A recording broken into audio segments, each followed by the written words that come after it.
He never left. It started with the feeling of being watched. Not the fleeting kind, but something constant.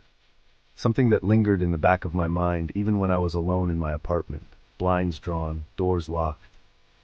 At first, I dismissed it as paranoia. Living in the city had made me cautious, always aware, always checking over my shoulder. But this was different. I wasn't just feeling watched. I was being watched. I noticed him for the first time at the coffee shop I visited every morning before work. He sat in the far corner, a newspaper in front of him, though I never once saw him turn the page. His gaze never left me. I brushed it off, convincing myself it was a coincidence. But then I saw him again, outside my office building, standing across the street. At first I thought he might be waiting for someone, but when I looked again he was staring directly at me.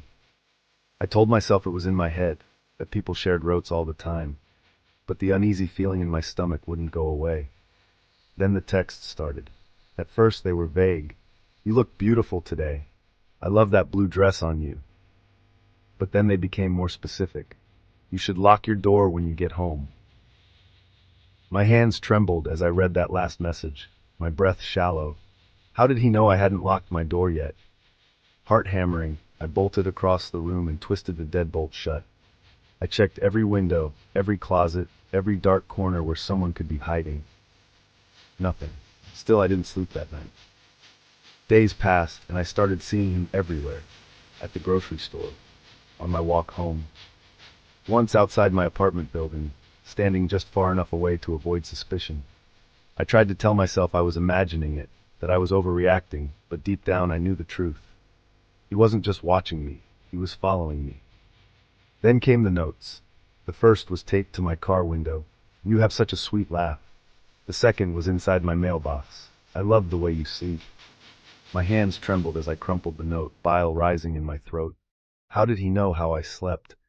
The thought made my skin crawl. I called the police, but they dismissed it. Without proof of a threat, there was little they could do. "Could be a prank," the officer said, barely looking up from his paperwork. "Do you have an ex that might be messing with you?" I felt sick. This wasn't a joke. This was real. That night, I woke to a soft creaking sound. My heart slammed against my ribs. At first, I thought I had imagined it. But then I heard it again. The slow, deliberate sound of a floorboard groaning under weight. I sat up in bed, ears straining. Silence. Just as I reached for my phone, my bedroom door, which I had shut before bed, was open. I couldn't breathe. The darkness beyond the doorway seemed endless, swallowing any detail of what might be standing there. My fingers hovered over my phone screen, debating whether to call the police, but what would I even say? I think someone is inside, but I don't see them. Gathering my courage, I grabbed the baseball bat I kept under my bed and crept toward the hallway, flicking the light on. Nothing. My apartment was empty. But then I saw it, on my kitchen counter. A single Polaroid photo. It was a picture of me, sleeping. I choked back a scream, my vision tunneling. Someone had been in my apartment, watching me, close enough to take a picture. I ran, fled to my friend Lisa's place across town, shaking as I told her everything. She let me stay with her for a few nights, and for a while I felt safe again. But then the text started up. "You shouldn't have left." That night, Lisa woke me up, her face pale. "Your car alarm is going off." We peered outside from her bedroom window. My car was parked right outside her house, lights flashing, horn blaring, and then a figure standing just beyond the glow of the street lamp. My stomach dropped. It was him. We called the police, and this time they took it seriously. A patrol car was sent out, and I was advised to stay somewhere else for a while. I packed my bags and moved in with my brother in another city, changing my number, deleting my social media. I was determined to disappear. For a while it worked. Weeks passed with no texts, no notes, no sightings. I began to believe that maybe he had moved on, maybe I was safe. Until one evening, as I settled into bed, my phone buzzed. "Unknown number, you can't hide from me forever." Attached was a photo, a picture of me, taken from my bedroom window. I ran to the window, my heart in my throat. The street below was empty, no movement, no sign of anyone. But then I noticed it. the closet door across my room, slightly ajar. It had been shut before, and then before I could scream, the door creaked open. I wasn't alone. Stalker's pursuit. It started with a smile. Not mine, his. The first time I noticed him, I was at the library, working late on a research project. He sat a few tables away, just staring. At first I thought he was lost in thought, gazing blankly in my direction. But then I moved. I shifted to the other side of the room, and his head followed. His lips curled into a small, knowing smile. I shuddered and looked away, forcing myself to ignore him. That should have been the end of it, but it wasn't. A few days later, I saw him again, standing across the street from my apartment building. He didn't do anything. He just stood there, his hands in his pockets, watching. The pit in my stomach grew. I told myself it was a coincidence. The city was big, and people crossed paths all the time. But then it kept happening. I saw him near my gym, at the coffee shop I frequented, even outside my office building. One night, I stayed late at work, finishing up a report. When I finally stepped out into the parking lot, I nearly screamed. He was there, standing beside my car, just waiting. I froze, gripping my keys so tightly they dug into my palm. "Can I help you?" I forced my voice to stay steady. His smile never wavered, just wanted to say hi. I swallowed hard. "Do I know you?" His eyes sparkled with something I couldn't name. Not yet. That was enough for me. I spun on my heel and ran back into the building, locking myself in the bathroom. My hands trembled as I called security. By the time someone came outside with me, he was gone. I told myself it was over, that he had gotten the message and backed off. I was wrong. The first note appeared on my windshield a few days later. "You shouldn't work so late. It's dangerous." The second was tucked into my mailbox. Red is a good color on it.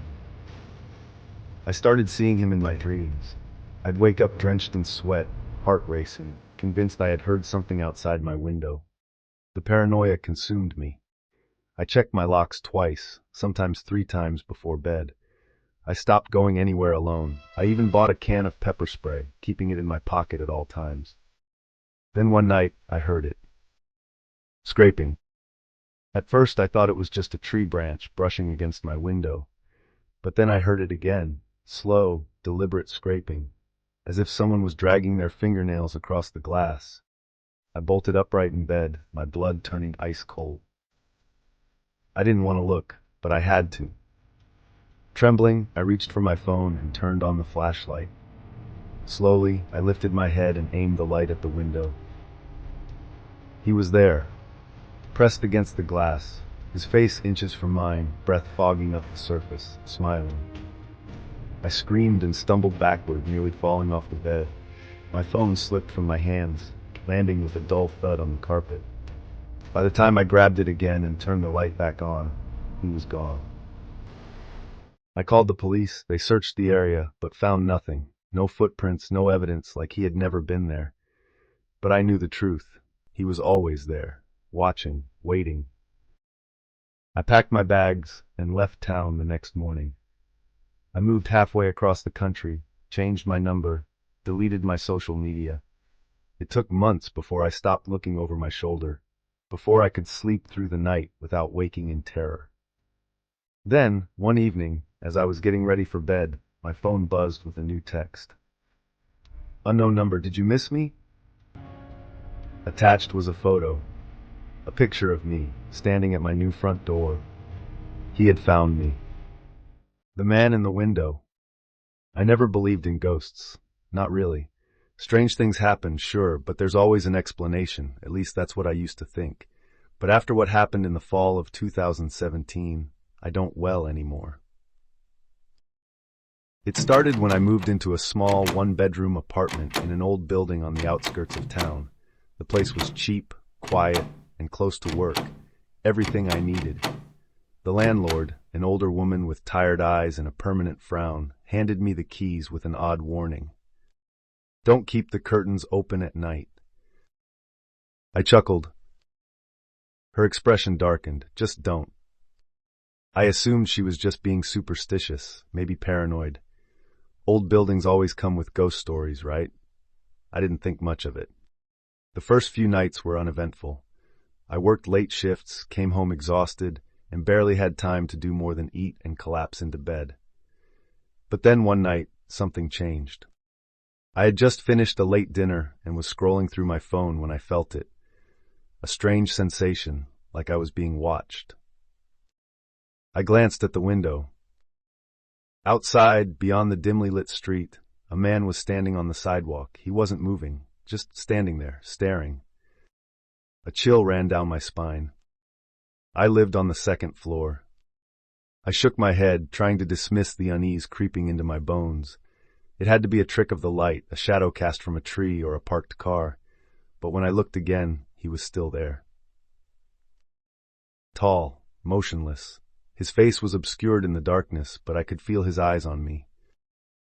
I quickly shut the curtains and told myself I was overreacting. That night, I barely slept. Every creak in the apartment made my skin prickle. Every shadow in the corners felt heavier than before. But by morning, the feeling had passed, and I laughed at myself for being so paranoid. Until it happened again. The next night, around the same time, I caught movement outside my window. My stomach knotted as I slowly turned my head. The man was closer. No longer standing on the sidewalk. He was in the middle of the street, directly facing my apartment. I couldn't breathe. I grabbed my phone and flicked on the camera, zooming in. My hands were shaking so badly that the image was a blur, but I could just make out his features. Pale skin, hollow eyes, and a twisted grin that sent ice through my veins. He knew I was watching. The air in my apartment suddenly felt heavy, suffocating. I slammed the curtains shut again, my heart pounding in my ears. I didn't sleep that night. By the third night, I was terrified to look, but I had to know. I turned off all the lights in my apartment and inched toward the window, keeping to the shadows. Slowly, carefully, I pulled the curtain aside, just enough to peek through. He was gone. Relief flooded me until I turned around. A distorted reflection in the window glass. The man inside my apartment. I spun around, but the room was empty. My breath came in shallow gasps. I checked the locks, searched the closet, even looked under the bed. Nothing. But I could still feel it, the presence, the cold, suffocating dread. I didn't sleep at all that night. By the fourth night, I was desperate. I contacted the landlord, demanded to know what was going on. She sighed, long and weary. "You left the curtains open, didn't you?" I swallowed hard. "Who is he?" She hesitated before answering. "No one knows. People say he was a man who lived here decades ago, obsessed with watching the tenants through their windows. Then one day, he just disappeared. But ever since, anyone who leaves the curtains open at night..." She stopped, her voice breaking. "They see him," I finished for her. "They do." I packed my bags that night. I didn't care about breaking my lease, didn't care about losing my deposit. I just needed to leave. As I dragged my suitcase to the door, I hesitated for one final glance at the window. The curtain was open. I knew I hadn't touched it. And behind the glass, just inches away, the man was grinning at me. I ran. I never went back for my things. I don't know who the next tenant was, and I don't want to know. But sometimes late at night, when I pass a window, I swear I see him standing there, watching, waiting, and smiling. The shadow in the parking lot.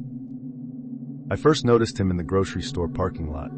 It was late, and the lot was nearly empty except for my car and his, a black sedan parked 2 rows behind me. At first, I thought nothing of it, but as I loaded my groceries, I could feel eyes on me. When I turned, the man stood by his car, barely visible under the dim streetlights. He wasn't doing anything, just standing there, watching. I rushed into my car, locked the doors, and sped off, my heart pounding. A minute later, I checked my rearview mirror. His headlights turned on. He followed me. I made several turns, hoping it was just a coincidence, but every time I looked back, he was there. I finally pulled into a gas station, parked near a group of people, and watched as the black sedan drove past, slowly. The driver never looked at me, but I knew. He wasn't just some random guy. He had been waiting. That night, I couldn't sleep. I triple-checked the locks and kept peeking through the blinds, half expecting to see that car outside. Days passed, and I tried to convince myself I was just being paranoid. Then, one evening, as I left work, I saw it again. The same black sedan. It was parked across the street. My stomach twisted. I wanted to believe it was just someone else's car, but then the driver's door opened.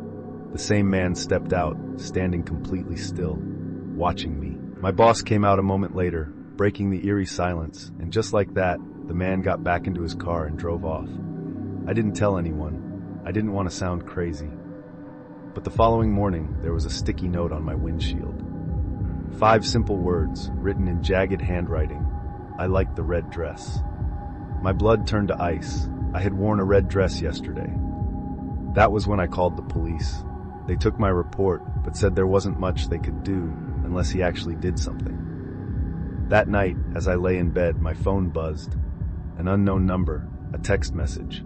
Why did you call them? My hands trembled as I stared at the screen. I didn't respond. I turned off my phone and buried myself under the blankets, my heart hammering in my chest. But then, a tap on my bedroom window. A slow, deliberate sound. I didn't move. I couldn't. I squeezed my eyes shut, barely breathing. Another tap, then a whisper. I just wanted to say goodnight. I didn't sleep at all. And when morning finally came, I gathered the courage to open my blinds. My stomach dropped. Outside, written in the condensation on the glass, were 3 words. See you tonight.